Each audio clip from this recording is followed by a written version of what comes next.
Welcome back. You know, some Latinos we spoke with in our community say right now they feel villainized. They tell us it's because of political conversations happening all across the U.S. So we took this to the top politician in Knoxville. The mayor says immigrants have been villainized. That is a tough question. It's unfortunate that we have some of these negative clouds of misperceptions. But I would say, bienvenidos. All are welcome here in Knoxville. Now, each of you has your own beliefs about immigration policy. Take those out of the equation just for a few minutes. This next story, it's not about politics. It's about members of our community. No politics, no opinion, just a story.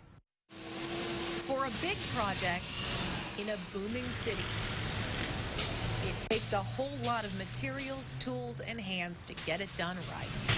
But in an area marked Keep Out, work many people. Some in this country never wanted to let in. You can feel that some people does not accept you as a neighbor. Consider this story a handshake, getting to know your neighbor. Letter M. We're all building something. Juliet is working on her spelling. Send it out. Mom on her patience.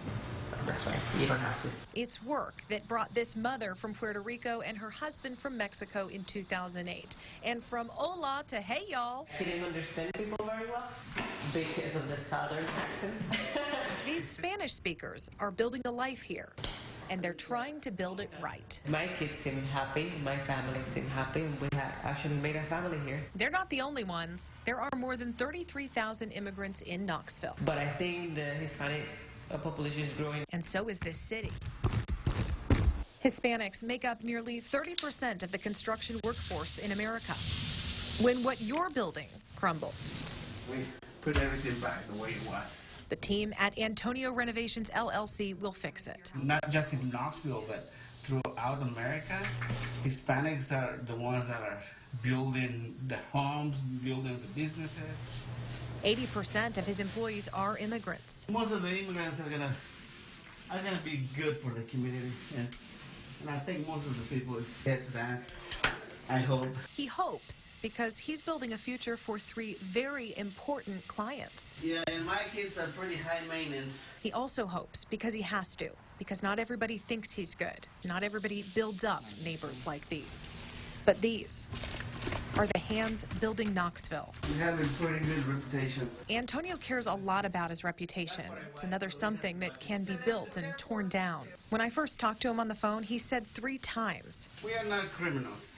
I never asked a question that would render that response. Still, Well, he felt he had to introduce himself that way. mainly politics will get into criminalizing Hispanics or immigrants. Antonio says he's here legally. He has not gotten his citizenship yet. There's always going to be people that see us that we're not good people, but I think there's a lot more people that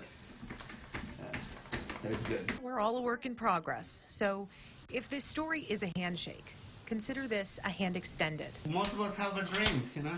And around here, we shake back. We're looking for the American dream. That's quite the project, the American dream. We're all trying to build that. Now, as you saw, Antonio is creating jobs with his company. You know, immigrants are 45% more likely to be entrepreneurs than those born in the U.S. And how about this? About 1 in 5 Americans now identifies as Latino. That's 20% of our population. Now,